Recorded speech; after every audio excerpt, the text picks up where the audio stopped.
यह एक बहुत ही रोमांचक शुरुआत है। चलिए इस कहानी को आगे बढ़ाते हैं। कहानी का अगला भाग। राहुल ने अपना सामान उठाया और लंबी अंधेरी गैलरी से होते हुए रूम नंबर 13 की ओर बढ़ा। हॉस्टल की इमारत पुरानी ब्रिटिश वास्तुकला की थी। ऊंची छतें और पत्थर की दीवारें जो दिन में भी ठंडक का एहसास कराती थीं।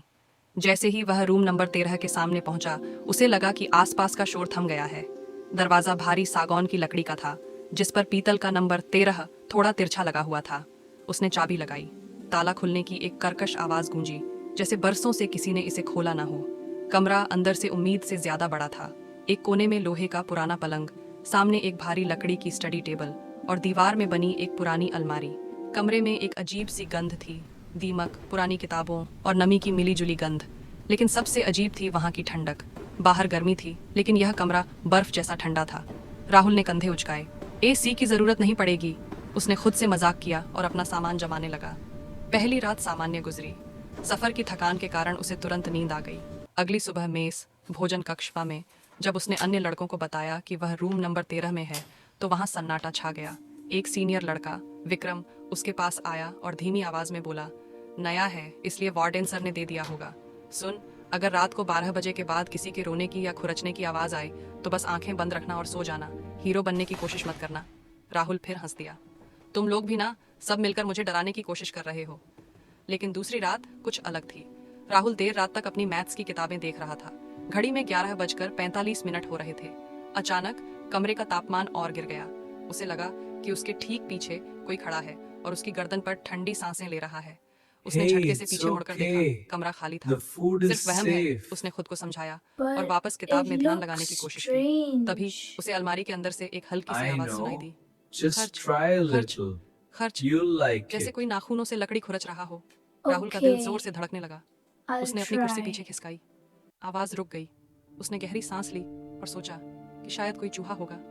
इतनी पुरानी इमारत में चूहे होना आम बात है।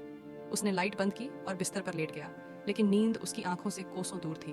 विक्रम की बात उसके कानों में गूंज रही थी, हीरो बनने की कोशिश मत करना। जैसे ही दूर शहर के क्लॉक टावर ने रात के 12 बजाए, वह आवाज फिर शुरू हो गई। इस बार अलमारी से नहीं, बल्कि स्टडी टेबल के पास से।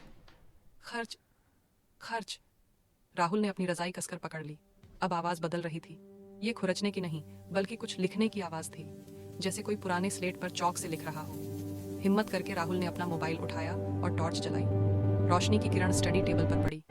वहां कोई नहीं था। सब कुछ वैसा ही था जैसा उसने छोड़ा था, लेकिन उसकी नजर टेबल पर रखी उसकी नोटबुक पर पड़ी, जो उसने बंद कर दी थी। वह अब खुली हुई थी। राहुल का गला सूख गया। वह धीरे धीरे बिस्तर से उठा और टेबल की ओर बढ़ा। उसके हाथ कांप रहे थे। उसने नोटबुक के खुले पन्ने पर टॉर्च की रोशनी डाली। उस पन्ने पर उसी की लाल स्याही वाले पेन से टेढ़ी मेढ़ी लिखावट में एक ही शब्द बार बार लिखा गया था, जो पूरे पन्ने को भर रहा था। भागो, भागो, भागो, भागो, भागो। स्याही अभी भी गीली थी और ऐसा लग रहा था कि लिखने वाले ने बहुत गुस्से या डर में पेन चलाया था, जिससे पन्ना कई जगहों से फट गया था। राहुल को वार्डन की बात याद आई, बस रात को टाइम से सो जाना। उसे समझ आ गया कि यह चेतावनी भूतों के बारे में नहीं थी। यह कमरा शायद उन छात्रों के तनाव और डर को सोख लेता था, जो पहले यहाँ रह चुके थे। वह तनाव जो रात के अंधेरे में एक भयानक रूप ले लेता था। उस रात राहुल सोया नहीं। वह सुबह तक बिस्तर पर बैठा हनुमान चालीसा का पाठ करता रहा। अगली सुबह राहुल ने सबसे पहले वार्डन के ऑफिस जाकर अपना कमरा बदलने की अर्जी दी।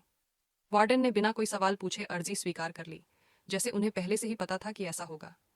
जब राहुल अपना सामान लेकर रूम नंबर 13 से बाहर निकल रहा था, तो उसने आखिरी बार मुड़कर देखा। दिन की रोशनी में कमरा बिल्कुल सामान्य लग रहा था, लेकिन दरवाजा बंद करते समय उसे एक पल के लिए लगा कि उसने कमरे के अंदर से एक धीमी, विडंबनापूर्ण हंसी सुनी। राहुल ने दरवाजा बंद किया और तेजी से कॉरिडोर से बाहर निकल गया। उसे अब भूतों पर विश्वास हो या न हो, लेकिन उसे इस बात पर पूरा विश्वास हो गया था कि रूम नंबर 13 में कुछ तो ऐसा था जो इंसानी समझ से परे था, और वह दोबारा कभी उस सच को परखना नहीं चाहता था।